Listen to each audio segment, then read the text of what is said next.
tous, c'est Jean pour votre podcast en français. Aujourd'hui, nous allons voir un sujet pour le DELF B2, pour la production orale. Donc, il y aura du vocabulaire du niveau B2, du vocabulaire des médias. Et puis, nous allons analyser ce texte, essayer de voir les idées principales, et puis ensuite voir ce qu'on peut dire à propos de ce texte et comment on pourra dégager des idées qui vont nous permettre d'argumenter un certain point de vue à l'examen. C'est parti. Alors d'abord on va lire le texte comme d'habitude et puis ensuite on parlera plus en détail. Équipement électronique. Des Français suréquipés mais pas rassasiés. L'heure est à la surabondance dans les foyers. Présenté mercredi dernier, le bilan annuel de l'électronique grand public de l'Institut GfK dresse le portrait de consommateurs gargantuesques qui, face à un pouvoir d'achat en berne, ont paradoxalement encore les moyens de s'équiper. Les ventes d'écrans plats ont dopé le marché. Quand la télévision va, tout va, commente Olivier Malandras, le directeur commercial de GfK. GfK relève que le développement des accessoires nous pousse à toujours dépenser plus. Autre moteur qui stimule les achats, les constructeurs ne cessent de renouveler leur gamme. Là où 26 mois séparaient 2 générations de téléviseurs cathodiques, 8 mois suffisent aux écrans actuels pour se moderniser. Nous nous orientons vers un marché de textile avec ses modes et ses collections. Christophe Seffrin, 20minutes.fr. Alors, voilà, on a lu le texte. Je pense que vous avez tous compris qu'il s'agit d'équipements électroniques, donc comme le titre l'indique. Donc, le thème. Quel est le thème ? Donc, on peut d'abord dégager un thème qui est la technologie, et un deuxième thème qui est la consommation. Donc, rappelez-vous, si vous trouvez les thèmes, vous ne pourrez pas faire de hors-sujet, en fait. C'est très important de trouver ces thèmes au début. C'est vraiment les bases de notre réflexion. Donc électronique et consommation. Donc effectivement, le texte parle, il parle d'un bilan qui montre en fait la consommation de différents équipements électroniques et voilà qui achète quoi et pourquoi, etc. Alors on va lire le texte phrase par phrase et je vais essayer de vous expliquer les mots clés, les mots qui sont un petit peu difficiles aussi. Alors, équipement électronique, des Français suréquipés mais pas rassasiés. Alors, équipement électronique, on a compris, équipement, s'équiper, c'est quand on a quelque chose qui est nécessaire en fait. On doit avoir quelque chose de nécessaire, on s'équipe. On s'équipe pour par exemple faire une longue marche, une randonnée. Eh bien, pour s'équiper pour une longue marche, on va prendre de l'eau, des vêtements adaptés, des chaussures de marche, etc. S'équiper en électronique, c'est un équipement, voilà, c'est pour la vie quotidienne, les loisirs. Bon là, dans le texte, on parle plus de télévision, électronique de loisirs. Effectivement, électronique, on parle pas vraiment de l'électronique, les machines à laver, etc. On parle pas vraiment de ça. Ça, c'est plutôt le électroménager, on appelle ça. Donc là, c'est l'électronique de loisirs. Alors, les Français suréquipés mais pas rassasiés. Alors suréquipé, ça veut dire qu'on est équipé au-delà du nécessaire, au-delà des besoins réels. Voilà. Et rassasié, mais en fait, c'est quand on a un désir qui est assouvi. On a déjà pourvu à ce désir. Voilà. Donc, les Français sont bien équipés. Ils ont déjà une télé, 2 télés, voilà, un ordinateur, 2 ordinateurs, mais ils ont encore faim, en fait. C'est ça qu'on veut dire. À rassasier, c'est qu'on n'a plus faim. Donc dans le titre, ils disent les Français ne sont pas rassasiés, ça veut dire qu'ils ont encore faim d'acheter d'autres équipements. Donc ils sont consommateurs d'électronique. L'heure est à la surabondance dans les foyers. Donc la surabondance, c'est quelque chose qui est en excès presque. C'est quelque chose dont on ne manque pas. Et surabondance, c'est au-delà. C'est en excès quoi. Dans les foyers, c'est une unité. Je crois économique en fait, pour distinguer toutes les personnes qui vivent sous le même toit. Donc ça peut être une colocation, ça peut être une famille monoparentale, ça peut être voilà, c'est tous les individus qui vivent sous le même toit, dans le même logement. Présenté mercredi dernier, le bilan annuel de l'électronique grand public de l'Institut GfK dresse le portrait de consommateurs gargantuesques qui, face à un pouvoir d'achat en berne, ont paradoxalement encore les moyens de s'équiper. Alors la phrase est longue, elle fait 3 lignes. On va regarder ensemble. Présenté mercredi dernier, donc c'est quelque chose qui a été présenté la semaine dernière, à la date du texte. Le bilan annuel, donc chaque année, le bilan de l'année, de l'électronique grand public. Donc voilà, et chaque année il y a un bilan. Donc là c'est un institut GfK qui fait ce bilan. Donc ils prennent des données, voilà, d'achat, de vente, le prix du matériel électronique, et puis ils font un petit bilan, ils essaient de voir les tendances, etc. Donc GfK, c'est l'institut qui a fait ce bilan, dresse le portrait de consommateurs gargantuesques. Donc dresser le portrait, en fait, c'est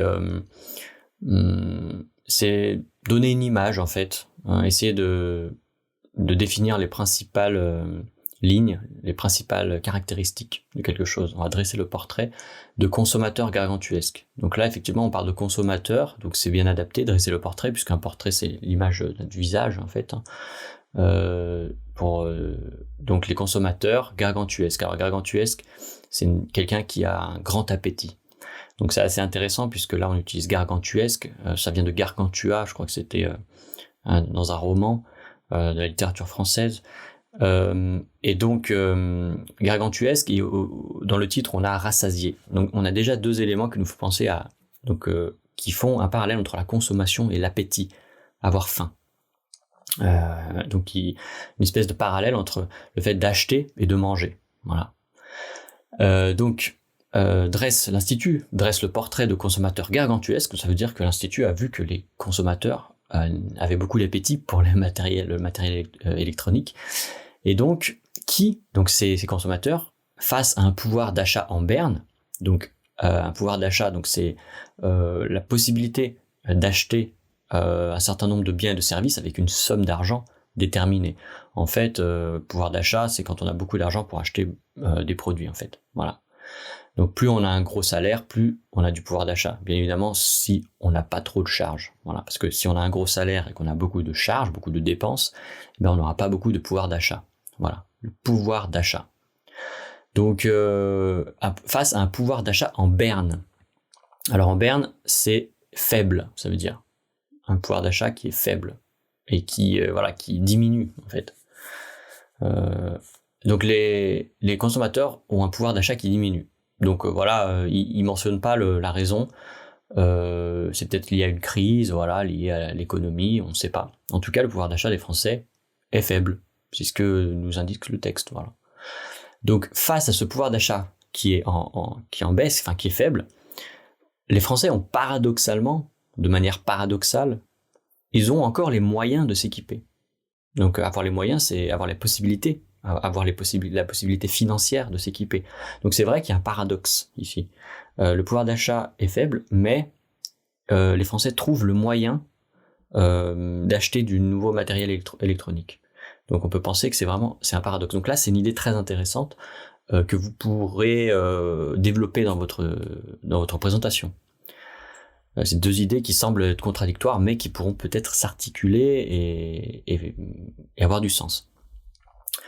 Alors ensuite, les ventes d'écrans plats ont dopé le marché. Donc les ventes d'écrans plats, donc les écrans plats, c'est les nouveaux écrans avant, donc c'était dans les années peut-être 2000 et quelques que les écrans plats ont apparu, 2010, je sais pas. Donc les écrans plats, c'est vrai qu'ils ont dopé le marché, donc il y a eu peut-être une augmentation des ventes au début des années 2000-2010. Et donc c'est les nouvelles technologies qui ont dopé le marché. Donc doper, c'est améliorer la puissance et la qualité, en fait. Donc ils ont augmenté la consommation, tout simplement. Quand la télévision va, tout va. Donc voilà, ça c'est une expression, on peut l'utiliser un peu partout. Il y a une phrase célèbre dans Astérix, une chanson où Obélix dit quand l'appétit va, tout va. Et c'est intéressant puisque là on est encore dans le parallèle avec la nourriture. Donc quand la télévision va, tout va. Donc quand la télévision va, c'est-à-dire quand le secteur de la télévision va, quand le secteur de l'électronique va. Donc quand le secteur de l'électronique fonctionne, quand il y a beaucoup de ventes, quand ça marche, voilà, quand il est dynamique. Donc quand les gens achètent des télés, ça veut dire que ils n'ont pas trop de problèmes. Voilà. Effectivement, le jour où on n'a plus d'argent pour s'acheter un téléphone ou une télé, ça veut dire qu'on a quand même des problèmes, puisque c'est dans les pays riches, en tout cas, c'est une sorte de base de l'équipement. Commente Olivier Malandra, le directeur commercial de GFK. Ok, pas de problème. GFK relève que le développement des accessoires nous pousse à toujours dépenser plus. Alors là, une deuxième idée intéressante pour votre présentation. Donc relève, GFK relève, ça veut dire dit ou mentionne ou à noter, note que le développement des accessoires. Donc effectivement, il y a le développement des accessoires. Effectivement, on achète une télé, va avoir peut-être, je sais pas, un socle ou des accessoires, des prises, des casques, toutes ces choses-là qui vont autour de l'accessoire, de l'équipement principal. En fait. Et effectivement, pour les téléphones, par exemple, on a des coques de téléphone de toutes les couleurs. On a plein d'accessoires en fait pour les téléphones. Et pour les télés, c'est pareil. Il y a beaucoup de choses en fait. Il y a peut-être du matériel de son. Des choses comme ça. Donc ça, c'est des accessoires. C'est tout ce qui est autour du matériel principal. Donc le développement des accessoires nous pousse, nous encourage, nous incite à toujours dépenser plus. Effectivement, au lieu d'acheter juste une télé, comme on pouvait le faire peut-être avant, aujourd'hui on va acheter une télé, on va acheter peut-être un lecteur de Blu-ray ou un lecteur ou peut-être du matériel pour le son, des choses comme ça. Je pense qu'il y a pas mal d'accessoires. Donc, nous pousse à dépenser plus. Donc là, on parle que de la télé, mais il y a beaucoup de matériel électronique, des tablettes, des choses comme ça. Et effectivement, avec beaucoup d'accessoires, et ben forcément, on achète plus, on dépense plus. Voilà. Et dépenser, ça va vraiment dans le sens aussi, c'est un mot du champ lexical, du pouvoir d'achat. On dépense. Dernière phrase suivante. Autre moteur qui stimule les achats, les constructeurs ne cessent de renouveler leur gamme. Alors, un autre moteur qui stimule les achats, on a un moteur, en fait, c'est quelque chose qui cause le fonctionnement d'une autre chose. Donc, un moteur, c'est ce qui va pousser au fonctionnement d'une autre chose. Donc, le moteur qui va stimuler les achats. Donc, le premier moteur, en fait, c'est le nombre d'accessoires qui nous permet de consommer. Voilà, la vente d'écran plat aussi, c'est un moteur qui stimule le marché.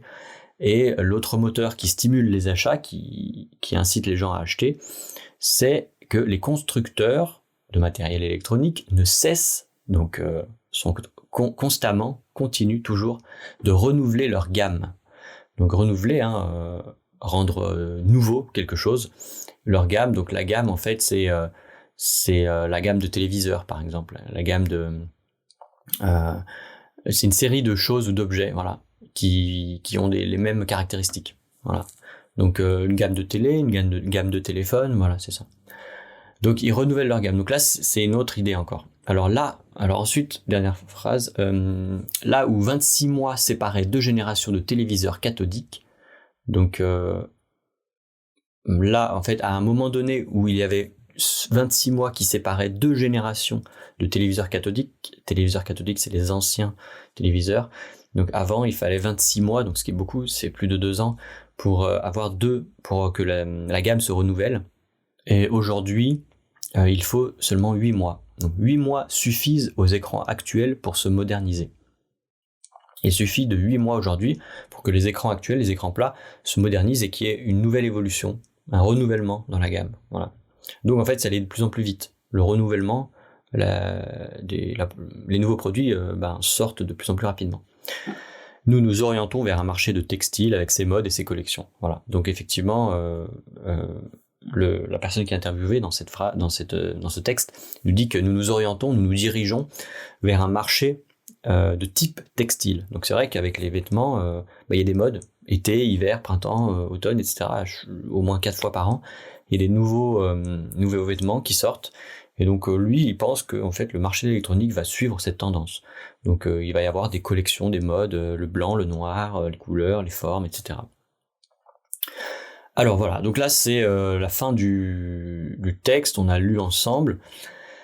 Alors, déjà, pour vous rappeler le thème principal, l'électronique et la consommation, donc pour les mots-clés que je vous ai soulignés dans la transcription, vous regardez, si ça vous intéresse, vous allez télécharger la transcription. Équipement électronique, équipé, s'équiper, écran plat, télévision, accessoires, téléviseur cathodique, écran actuel. Et enfin, pour la consommation, on a le mot suréquipé, surabondance, consommateur gargantuesque, doper le marché, développement, dépenser plus, stimuler, renouveler leur gamme, moderniser, mode et collection. Et donc là, vous voyez bien qu'il y a vraiment deux thèmes qui se dégagent. C'est assez clair. Alors, pour un peu essayer de voir ce dont on peut parler dans notre présentation, déjà, c'est la consommation, c'est un grand thème principal, c'est présent de partout dans notre vie quotidienne. On consomme, on travaille, on reçoit de l'argent et on consomme, donc on consomme presque chaque jour, hein. On mange, donc on achète de la nourriture, on consomme du transport, on consomme des restaurants, des achats, des vêtements, voilà. Donc la consommation, c'est vraiment un thème qui est partout. Et donc c'est vrai qu'on peut parler, il y a beaucoup d'exemples en fait de consommation. Et là, c'est la consommation de l'électronique, donc je pense que vous avez tous une relation avec ce type de consommation, parce que vous avez tous un ordinateur, un téléphone portable, voilà. Donc je pense pas que ça pose de problème pour trouver des exemples. Là où on va pouvoir rejoindre ces deux thèmes et développer une réflexion, à mon avis, c'est sur le paradoxe dont on a parlé précédemment, sur le fait que malgré un pouvoir d'achat en berne, paradoxalement, les Français ont encore les moyens de s'équiper. Donc malgré peut-être moins d'argent à dépenser, moins d'argent disponible pour dépenser dans leur vie, les Français ont trouvé encore le moyen d'augmenter la part de leur consommation sur les objets électroniques. Donc là, on peut se demander comment expliquer ça en fait, comment expliquer ce phénomène. Et donc on peut aller sur beaucoup de choses après à partir de là. Mais moi je partirais vraiment là-dessus parce que c'est vrai que c'est une idée qui interpelle dans ce texte. Et après on peut développer sur le pourquoi de l'augmentation de cette consommation. Voilà, il y a pas mal d'idées, je pense que vous n'allez pas avoir trop de problèmes. Donc je vous ai mis les mots-clés, je vous ai souligné les mots-clés et puis les mots un petit peu difficiles, je vous ai mis les définitions. Et puis essayez de trouver les idées qui correspondent, la problématique, et puis d'élaborer un plan de présentation comme d'habitude. Et puis on fera un autre texte la prochaine fois. Bon courage!